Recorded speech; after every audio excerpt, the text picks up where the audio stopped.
के खूबसूरत गांव थी। एक ऐसा गांव जहां सुबह पक्षियों की चहचहाट से होती थी और शाम ढलते ही खेत खलिहानों में सन्नाटा छा जाता था। इसी गांव में दो बच्चे रहते थे, माधव और राघव। दोनों की उम्र में बस कुछ ही महीनों का ही अंतर था। दोनों के घर आमने सामने थे। माधव के पिता एक गांव के एक छोटे से किसान थे, जिनके पास 2 बीघा जमीन थी। वहीं राघव के पिता गांव के एक गरीब कुम्हार थे, जो मिट्टी के बर्तन बनाकर किसी तरह अपना गुजर बसर करते थे।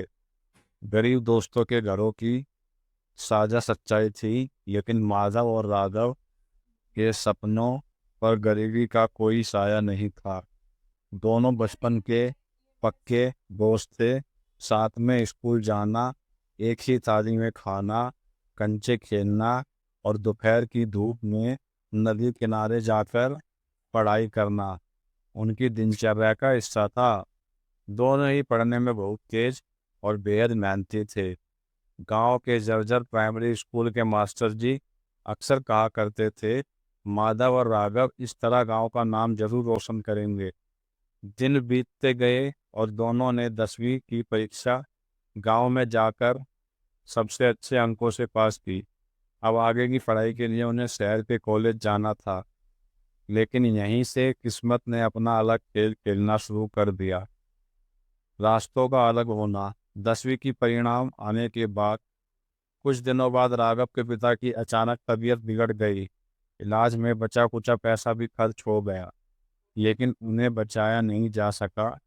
राघव के सिर पर अचानक दुखों का पहाड़ टूट पड़ा। घर में माँ और छोटी बहन के जिम्मेदारी अब राघव के ऊपर आ गई। दिन बीतते गए। राघव ने रोते हुए माधव से कहा, माधव, लगता है मेरा पढ़ाई का सपना यहीं खत्म हो जाएगा। मुझे अब काम की तलाश में निकलना होगा। माधव ने अपने दोस्त का हौसला बढ़ाया। राघव, तुम हिम्मत मत हारो। मैं शहर जा रहा हूँ, लेकिन मैं वहाँ काम करके तुम्हें पैसे भेजूंगा। और स्थिति इतनी आसान नहीं थी। माधव शहर चला गया। ने वहाँ जाकर कॉलेज में दाखिला लिया। दिन में पढ़ाई करता और रात में होटल में वेटर का काम करता। माधव की मेहनत रंग लाने लगी।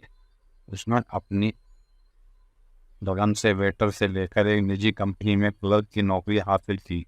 फिर दूरस्थ शिक्षा से अपनी पढ़ाई पूरी की।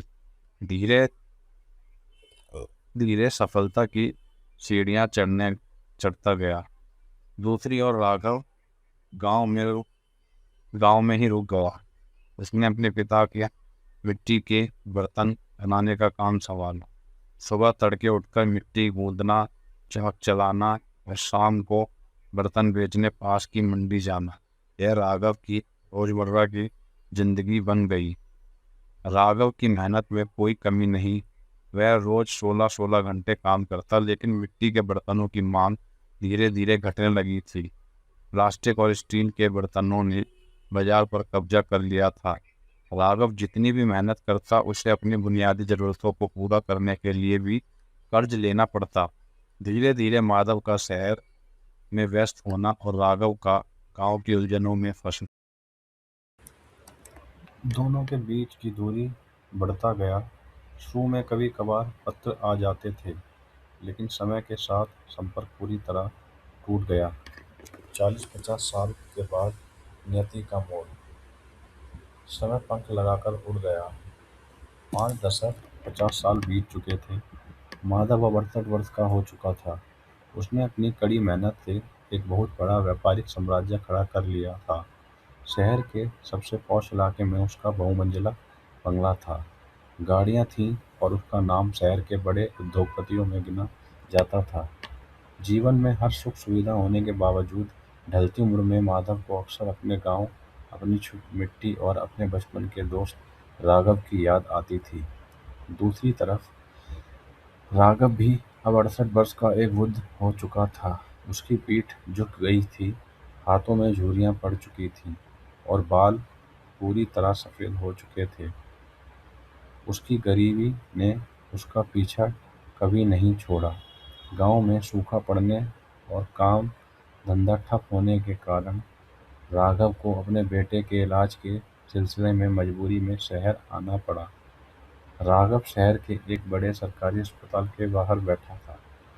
पर्ची कटवाने के लिए लंबी लाइन थी और दवाई के पैसे पूरे नहीं पड़ रहे थे। वह हाथ में कागज का टुकड़ा लिए असहाय सा सड़क किनारे एक बेंच पर बैठ गया। ठीक उसी समय माधव अपनी महंगी कार से उसी अस्पताल के पास स्थित अपने कॉर्पोरेट दफ्तर से निकला रहा था। लाल बत्ती ट्रैफिक सिग्नल पर गाड़ी रुकी। माधव ने कार की खिड़की का शीशा नीचे किया और बाहर का नजारा देखने लगा। अचानक उसकी नज़र सड़क किनारे बेंच पर बैठे उस वृद्ध पर पड़ी। वह वृद्ध भले ही फटे पुराने और मैले कपड़ों में था, लेकिन उसके चाक से सने हाथों की लिखावट और उसकी आंखों की बनावट माधव को जानी पहचानी लगी। माधव का दिल जोरों से धड़कने लगा।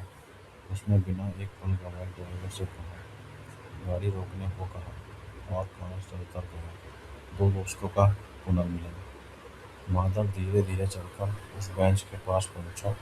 राघव अपनी ही धुन में सिर झुकाए बैठा था और हाथों की रेखाओं को देख रहा था। माधव ने कांपती आवाज में पुकारा, राघव। राघव ने चौंक कर अपना सिर उठाया। सामने एक महंगे सूट में चश्मा लगाए एक अमीर बुजुर्ग खड़ा था। राघव ने अपनी धुंधली आंखों से उन्हें देखा, लेकिन पहचान नहीं पाया। राघव ने विनम्रता से कहा, जी साहब, आपने मुझे बुलाया? क्या आप मुझे पहचानते हैं? माधव की आंखों से आंसू छलक पड़े। उसने अपने चश्मे को हटाया और राघव के दोनों हाथ पकड़ लिए। राघव, मैं माधव हूँ, तेरा माधव, रामपुर वाला। यह सुनते ही राघव जैसे सुन पड़ गया। 50 साल बाद अपने बचपन के एक जिगरी दोस्त को सामने देखकर उसकी आंखों में भी आंसुओं का सैलाब आ गया और दोनों एक दूसरे के गले लग गए। सड़क किनारे खड़ा हर इंसान उस पल को, पुराने दोस्तों की उस भावुक मुलाकात को देख रहा था। माधव ने राघव को अपनी कार में बैठाया और सीधे अपने घर ले गया। मेहनत, किस्मत और जीवन का सच। घर पहुंचकर माधव ने राघव को भरपेट खाना खिलाया, अच्छे कपड़े दिए और उसके बेटे के इलाज का पूरा इंतजाम अपने निजी डॉक्टर से करवाया। शाम को दोनों माधव के आलीशान बगीचे में बैठे। हाथों में चाय का कप था और आंखों में बीते 50 सालों की यादें। राघव ने एक लंबी सांस लेते हुए कहा, माधव, तू कितना आगे निकल गया। देख, तेरे यह महल, यह गाड़ियाँ और एक मैं हूँ। मैंने पूरी जिंदगी उतनी ही मेहनत की जितनी तूने, लेकिन तू कितना आगे चला गया। कभी सुबह से देर रात तक चाल चलाना बंद नहीं किया, फिर भी मैं गरीब ही रह गया और तू इतना बड़ा अमीर बन गया। क्या मेहनत में कोई कमी रह गई थी मेरे? माधव ने राघव का हाथ अपने हाथों में लिया और बहुत ही शांत और प्रेम भरे भावों से बोला, नहीं राघव, तेरी मेहनत में रत्ती भर भी कमी नहीं थी। तू बचपन में भी मुझसे ज़्यादा मेहनती था और आज भी है। सच तो यह है कि मेहनत के साथ साथ दिशा और अवसर का भी मौका होता है। तूने मिट्टी के उन बर्तनों पर मेहनत की जिनका बाजार के साथ खत्म हो गया और गांव की मंजूरियों ने तुझे बाहर निकलने का मौका नहीं दिया। मैंने शहर आकर नए ज़माने के हिसाब से मेहनत की। यह सिर्फ मेरी सफलता नहीं, बल्कि मेरी किस्मत और सही समय पर मिले मौके का नतीजा भी था। माधव ने आगे कहा, लेकिन राघव, आज जब हम जीवन के इस मोड़ पर खड़े हैं, तो धन दौलत की कोई मिसाल नहीं है। बचपन में भी हम बराबर थे और आज भी हम बराबर हैं। तू मेरा दोस्त था और हमेशा रहेगा।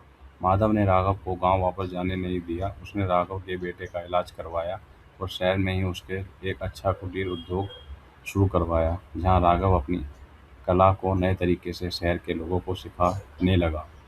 जीवन के अंतिम पड़ाव में दो बचपन के दोस्त फिर से एक हो गए थे, जहाँ ना कोई गरीब था ना कोई अमीर, बस थी तो केवल निष्कपट दोस्ती।